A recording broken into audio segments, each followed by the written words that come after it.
সকালবেলা থেকে blog start করলাম। আজকে মিস্টার দাস ইলিশ মাছ নিয়ে এসছে। রবিবারে দুপুরের খাবারটা আজকে জমে যাবে ইলিশ মাছ দিয়ে। মাছগুলোকে ছাড়া ছোটা প্যাকেজ বড়া ধামাকা কথায় আছে না, আজকে আমি হাতে না হাতে প্রমাণ পেলাম।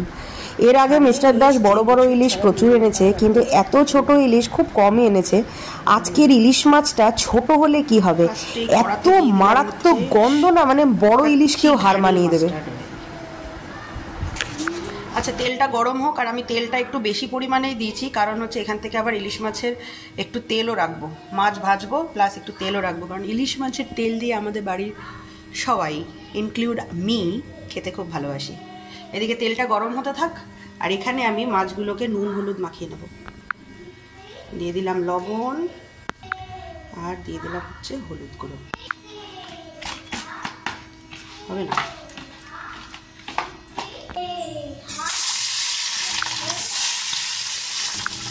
আচ্ছা, কানকোগুলো আমাদের বাড়িতে না সবাই ভাজা খায়। ওকে, তো ওইদিকে মাছ ভাজা হচ্ছে, আর এইদিকে আমি মিস্টার দাস আজকে পুরো ইলিশ মাছের রেসিপি খাবে বলে একদম রেডি হয়ে এসছে, কিন্তু আজকে হচ্ছে 2:10টার ডিউটি। ইলিশ মাছ দিয়ে ভাত খাবে না কচুর শাক দিয়ে ভাত খাবে, তাই কচুর শাকগুলো আমি এখানে এগুলো রেখে দিলাম। এখন আমি বেগুন কাটবো। বেগুন সাদা সাদা বেগুন নিয়ে এসছি। এই বেগুনগুলো না ভাজা খেতে কি ভালো যে লাগে না। তো আজকে বটির ব্যবহারই করবো, কারণ অলরেডি আমার দেরি হয়ে গেছে স্নান পুজো করতে করতে। সানডে না, সানডে মানে একটুখানি দেরি করে ঘুম থেকে ওঠা, আয়েস করা, যাই হোক। আচ্ছা, ঝোল এখানে ফুটে গেছে। এর টমেটো দিয়ে দিলাম।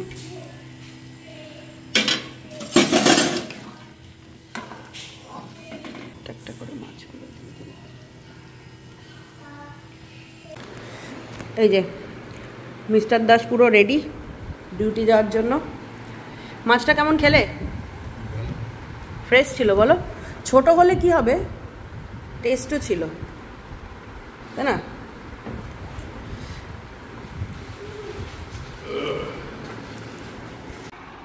ওকে, মিস্টার দাস তো চলে গেছে ডিউটি, আর আমি অলিকে জাস্ট ঘুম পাড়ালাম। চাকদা থেকে আমি অনেক দিন আগেই চলে এসেছি, মানে অনেক দিন আগে বলতে দিন 7 মতন হয়ে গেল চাকদা থেকে এসেছি। 7-8 দিনের বেশিই হবে।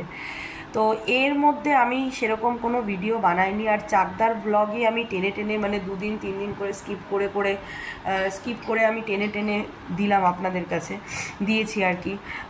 আবার মানে লাস্ট চাকদার ব্লগ মানে বাড়িতে আসার পরেও আমি 2 দিন বন্ধ করে দিয়েছিলাম। আসলে কি বলুন তো, যা ঘটনা চারপাশে ঘটছে বা দেখছি না, কোথাও না কোথাও ব্লগ বানানোর জন্য যে এনার্জিটা লাগবে, যে ইন্টারেস্টটা, কোথাও না কোথাও সেটা মরেই গেছে। আপনারা সবাই মোটামুটি জানেন আর.জি. করের ঘটনা। আমি নতুন করে আর আমি কিছুই, মানে আমার থেকে ভালো যারা অনেকেই বলেছেন, আমি শুধু আপনাদের কাছে এই ছোট্ট একটা রিকোয়েস্ট রাখবো, বিচার চাই, সবাই আমরা বিচার চাই, কিন্তু তার আগে নিজেদেরকে পাল্টাতে হবে। ফার্স্টে আমরা আমাদের মনটাকে পাল্টাই, আমাদের চিন্তা ভাবনাটাকে পাল্টাই, তারপরে সমাজকে পাল্টাবো। এক রাতে না কখনো সমাজ বদলায় না, সেটাও যেরকম ঠিক না, কিন্তু একটা ছোট্ট চেষ্টা তো আমরা নিজেদেরকে করতেই পারি নিজেদেরকে পাল্টানোর জন্য, তাই নয় কি? আমরা আমাদের বাচ্চাদের দিয়ে শুরু করি। আমি নিজে একটা 8 বছরের মা। আমি শুধু মেয়ের মাদের বলবো না, যারা আমার সাবস্ক্রাইবার আছেন, যদি ছেলের মা থেকে থাকেন, তাকেও আমি রিকোয়েস্ট করব যে নিজের বাচ্চাকে নারীদের সম্মান করা শেখান। এইটুকু রিকোয়েস্ট করব। উই ওয়ান্ট জাস্টিস, সবাই করছে, আমরাও করছি। আমরাও চাই যে বিচার, যে অন্যায় করেছে সে বিচার, মানে তার শাস্তি হোক। মৌমিতা দেবনাথ অবশ্যই বিচার পাক, আমরা সবাই চাই, কিন্তু আগামী প্রজন্মে যাতে এই ঘটনাটা না ঘটে সেইটারও দায় কিন্তু আমাদেরই। তো সেই জন্যই বলবো, নিজের সন্তানকে, নিজের বাড়িতে যদি ভাই বা দাদা যেই থাকুক না কেন, সবাইকে আমরা প্রথমে আমাদের পরিবার দিয়ে স্টার্ট করি। হ্যাঁ, যে মানে যেটা ভালো, নারীদের সম্মান করা, নারীদেরকে প্রতি রেসপেক্ট করা। শুধু ছেলেদেরকে বলছি না, মেয়েদেরকেও বলছি যে পুরুষ জাতিকে সম্মান করুন, কারণ সমাজে উভয়েরই দরকার। একটা নারী যেরকম পুরুষ ছাড়া অসম্পূর্ণ, ঠিক সেরকম একটা পুরুষও কিন্তু নারী ছাড়া অসম্পূর্ণ। তো সেই জন্য আমি এইটুকু রিকোয়েস্টই করব যে আমরা আমাদের চিন্তাধারাটাকে পাল্টাই। একটা মেয়ে রাত করে বাড়ি ফিরছে, তার মানে এই নয় যে সে বাজে। নিশ্চয়ই তার কিছু দরকার ছিল, নিশ্চয়ই তার সে কোনো কাজে গেছে, অকাজে নয়। এইটাকে প্রথমে আমাদের মাথাতে সেট করতে হবে। দ্বিতীয়ত, কেউ যদি ছোট পোশাক পরে তো তাকে আমরা এইটা তো বলতে তো আমরা বারণ করতেই পারি যে ও ছোট পোশাক পরেছে তার মানে ও বাজে। বা রাস্তায় দাঁড়িয়ে একজন মেয়ে আর দুজন ছেলের সাথে কথা বললে পারে কিন্তু মেয়েটা বাজে হয়ে যায় না। এমনও তো হতে পারে যে সে দাদা, সে ভাই বা সে বন্ধু। একটা ছেলে একটা মেয়ে কি কখনোই বন্ধু হতে পারে না? একটা মেয়ে কি দুটো ছেলের সাথে কি কখনোই কথা বলতে পারে না? বা দুটো মেয়ে কি একটা ছেলের সাথে কখনোই কথা বলতে পারে না? অবশ্যই কথা বলতে পারে। তো বিচার আমরা সবাই চাই, কিন্তু তার আগে বিচার তো চাইবই। বিচারপতির কাজ বিচার দেবে, কিন্তু সমাজকে ভালো রাখার দায়িত্ব কিন্তু আমাদের। তো আসুন, আমি এইটুকুই রিকোয়েস্ট করব আপনাদের কাছে যে নিজের ঘর থেকে, নিজের ঘরের লোকজনদের থেকে আমরা নিজের মানসিক পরিস্থিতিগুলো পাল্টাই, নিজেদের বিচারটাকে পাল্টাই, নিজেকে আরেকটু ভালো করি, সমাজটাকেও পাল্টাই। আমি জানি আমি হয়তো অনেক বড় বড় জ্ঞান দিয়ে দিলাম, কিন্তু এইটা একটা আমার রিকোয়েস্ট, ব্যাস এই আর কি। কারণ কয়েকদিন যাবৎ মনটা খুবই খারাপ, কিন্তু মনটা খারাপের সাথে সাথে আমি ভেবেছি যে এটার থেকে উপায়টা মানে ভালোটা কোথায়। তো এটাই আমার মনে হয়েছে যে যদি আমরা ছোট্ট থেকে যদি একটু শুরু করি, নিজের সংসার থেকে, নিজের ঘরের থেকে শুরু করে তারপরে বাইরে যদি যাই, তাহলে হয়তো এরকম আমি আমার ঘরে করলাম, আপনারা আপনাদের ঘরে করলেন, আশেপাশে যারা আছে তারা, মানে আপনাদের চেনা পরিচিত সার্কেলদের মধ্যে যদি সবাই আপনারা এইটুকু অঙ্গীকার নিয়ে যে নিজেদের সংসার, নিজেদের ঘরের লোকজনকে আমরা বলবো, এরকম 5 জন 10 জন এরকম করতে করতে কিন্তু সবাই হয়। তো সেই জন্য বলবো আগে নিজেকে পাল্টান। এইটুকুই মানে অনুরোধ রাখলাম, রেখে আমার বক্তৃতা শেষ করলাম। যাই হোক, আজকের থেকে আমি ডেইলি ব্লগ দেওয়ার চেষ্টা করব। তার কারণ আর.জি. করের ঘটনাটা যেটা হয়েছে সেটা অবশ্যই খুবই নিন্দনীয় ঘটনা ঠিকই, কিন্তু তার জন্য তো কেউ নিজের কাজটাকে ভুলে যেতে পারে না, বলুন, নিজের ভালো লাগাটাকে ভুলে যেতে পারে না। হ্যাঁ, তো সবাই আস্তে আস্তে সবাই সবার কাজে ফিরবেন। আমিও খুব মানে মন থেকে খুব হয়ে গেছিলাম, আপসেট হয়ে গেছিলাম। তো সেই জন্য 1 সপ্তাহ মতন আমি বন্ধ করে দিয়েছিলাম, কিন্তু আবার আজ থেকে ডেইলি ব্লগ স্টার্ট করলাম। আশা করছি আপনাদেরকে মানে আজকের থেকে আমি ডেইলি ব্লগ দিতে পারবো। তো চলুন, সন্ধ্যাবেলা দেখা হচ্ছে।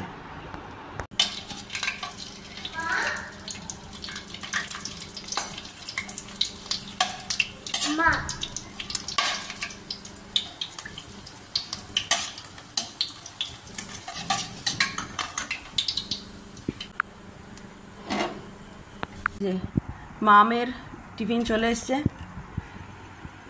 কেলা অলিরানির খুব পছন্দের একটা পাঁপড়, আমারও খুব পছন্দের একটা পাঁপড়, সাবুর পাঁপড়। Good evening. তো সন্ধ্যেবেলা চা নিয়ে এলাম, চা খাবো। ভেবেছিলাম যে অলিকে নিয়ে একটুখানি পার্কে ঘুরতে যাব, কিন্তু বৃষ্টির দরুন আমার ঘোরা ক্যান্সেল হলো। মানে 4টের পরের থেকে এত বৃষ্টি শুরু হলো যে আর বেরোতেই পারলাম না। তো ওই জন্য এখন একটুখানি ব্ল্যাক কফি করলাম আর পাঁপড় ভাজলাম। আমার আর অলির খুবই পছন্দের একটা পাঁপড়, সাবুর পাঁপড়। এটা খেয়ে তারপরে অলিকে পড়াতে বসবো। আবার ঝমঝম করে বৃষ্টি স্টার্ট হয়েছে। মিস্টার দাস এখনও আসেনি, ভিজতে ভিজতে মনে হয় আসবে। আজকে রেনকোটটাও নিতে ভুলে গেছে। এই যে অলিরানি এখন আমার হাতে নেল পালিশ পরিয়ে দিচ্ছে। আমাদের খাওয়া দাওয়া সমস্ত কিছু কমপ্লিট। মিস্টার দাস এখনও ঢোকেনি, মিস্টার দাস আসবে, তারপরে ওকে খেতে দিয়ে তারপরে শোবো। এই যে বাবা কি এবড়ো খেবড়ো পরিয়ে দিয়েছে।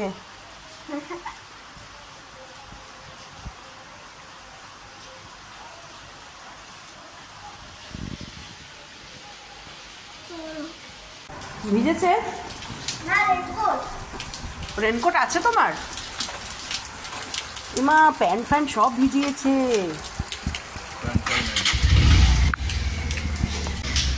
কি কি কি বললি? কিভাবে বলি কিভাবে বলি? হ্যাঁ কি বলবো? কি চলে এসছে? প্রথমে কি বললি?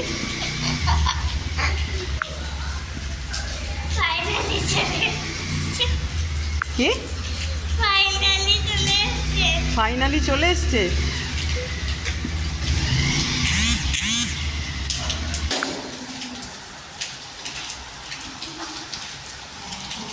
পুরো ভিজে কাক ভেজা ভেজা ভিজে চুব্বা হয়ে এসছে। ওকে, মিস্টার দাসকে খেতে টেতে দিয়ে এলাম, ও খাবে, খেয়ে আসবে পরে। আর আমার আর অলির তো আগেই খাওয়াটা হয়ে গেছিলো, তা আমি আর অলি এখন শুয়ে পড়বো। চলো, গুড নাইট বলে দাও। Good night.